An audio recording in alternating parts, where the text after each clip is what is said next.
بسم اللہ الرحمن الرحیم۔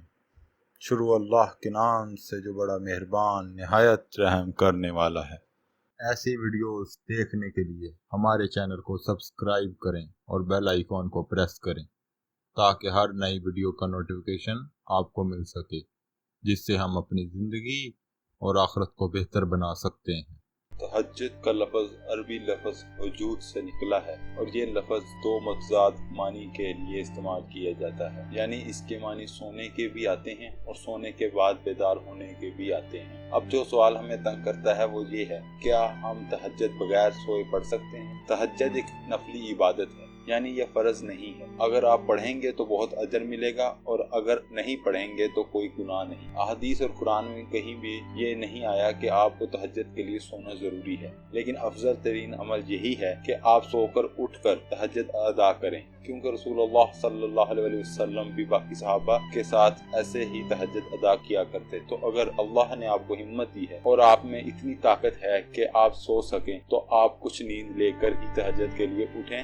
یہی اللہ کی آپ سے محبت کا امتحان ہے کہ آپ اپنی نیند قربان کر کے اللہ کے حضور سجدہ ریز ہوتے ہیں۔ آج کل ہم میں سے بہت سے ایسے لوگ ہیں جو رات کو جاب کرتے ہیں، جن کی نائٹ ڈیوٹیز ہوتی ہیں، تو ان کے لیے سونا بہت مشکل ہوتا ہے، اور کچھ لوگ ایسے بھی ہیں جو عمر کے اس حصے میں ہوتے ہیں جہاں رات بھر نیند نہیں آتی، اور کچھ کی ہیلتھ کنڈیشن ایسی ہوتی ہے کہ ان کی نیند ایک رات خراب ہو جائے تو اگلی 5 راتیں ان کی جاگتے ہوئے گزرتی ہیں۔ تو اگر آپ کا بھی کوئی ایسا سیریس مسئلہ ہے لیکن آپ تہجد پڑھنا چاہتے ہیں تو آپ بغیر سوئے بھی ادا کر سکتے ہیں۔ اسلام میں ہر مسئلے کا اس سے مسئلے کی نوعیت کے مطابق جواب موجود ہے۔ جیسے اگر فرض نماز آپ کی کسی مجبوری یا بھی کسی بھی سنجیدہ وجہ سے کھڑے ہو کر ادا نہیں کر سکتے تو آپ بیٹھ کر بھی پڑھ سکتے ہیں۔ دین ہمارا اتنا مشکل نہیں ہے، اس لیے آپ بھی اسے مشکل نہ بنائیں۔ بہت سے لوگ اس چیز میں بہت کنفیوز ہوتے ہیں کہ اگر سو کر اٹھ کر تہجد نہ پڑھی تو یہ تو قیام اللیل ہوا۔ قیام اللیل کسے کہتے ہیں؟ ہمیں پہلے اس کا مطلب جاننا ہوگا۔ قیام کا مطلب ہے ٹھہرنا اور اللیل کا مطلب ہے رات، یعنی رات کا کچھ حصہ ٹھہر کر اللہ کی عبادت کرنا۔ پھر وہ عبادت آپ نماز یعنی تہجد پڑھ کر کرتے ہیں، یا پھر قرآن کی تلاوت کر کے کرتے ہیں، یا پھر تسبیح کے ذریعے کرتے ہیں۔ یہ تمام عبادتیں قیام اللیل کے زمرے میں ہی آئیں گی۔ قیام اللیل میں عمومیت ہے، یعنی اس کا مطلب کھڑے ہو کر عبادت کرنا نہیں ہے، جا کر عبادت کرنا ہے۔ تو ہمیں اس سے کیا سیکھنے کو ملتا ہے کہ قیام اللیل میں صرف نماز شامل نہیں ہوتی، اس میں ساری عبادتیں یعنی تسبیحات، تلاوت، قرآن، ذکر اللہ سب شامل ہیں۔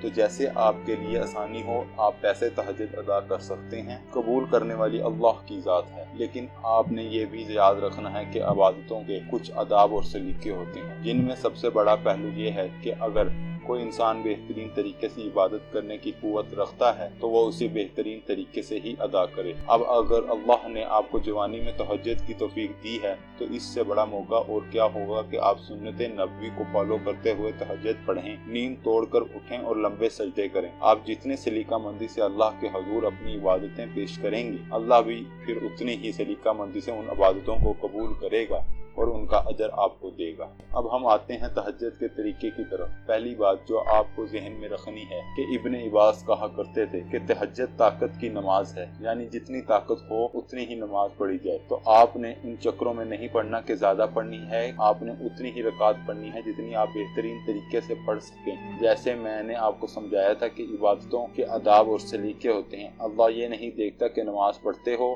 اللہ یہ دیکھتا ہے کہ کیسے پڑھتے ہو۔ اگر 2 رکعت بھی دل سے پڑھی ہوں گی تو ان کا ثواب ان 100 رکعت سے زیادہ ہی ہوگا جو دل سے نہیں پڑھی۔ تہجد ان عام نمازوں کی طرح ہی پڑھی جاتی ہے جنہیں ہم فرض نمازیں کہتے ہیں، بس اس میں آپ نے نیت تہجد کی کرنی ہوتی ہے، اور تہجد کی خاص دعا جو رسول اللہ صلی اللہ علیہ وسلم پڑھا کرتے تھے وہ پڑھنی ہوتی ہے۔ حضرت عائشہ رضی اللہ عنہا فرماتی ہیں کہ رسول اللہ صلی اللہ علیہ وسلم تہجد کے لیے اٹھنے سے پہلے یہ کلمات پڑھتے تھے: 10 مرتبہ اللہ اکبر، 10 مرتبہ الحمدللہ، 10 بار سبحان اللہ و بحمدہ، 10 بار سبحان الملک القدوس، 10 بار استغفر اللہ، 10 بار لا الہ الا اللہ۔ پھر رسول اللہ صلی اللہ علیہ وسلم وضو کرتے تھے اور تہجد کی نیت کر کے تکبیر تحریمہ یعنی اللہ اکبر پڑھ کر ہاتھ باندھ لیتے تھے اور تہجد کی یہ دعا پڑھتے: ہم تیرے ہی لیے ہے کہ تو آسمانوں و زمینوں کا نور ہے، ہم تیرے ہی لیے ہے کہ تو آسمان و زمین کا تھامنے والا ہے، ہم تیرے ہی لیے ہے کہ تو آسمان و زمین کا اور جو کچھ اس میں ہے سب کا رب ہے۔ تو سچ ہے تیرا وعدہ سچا ہے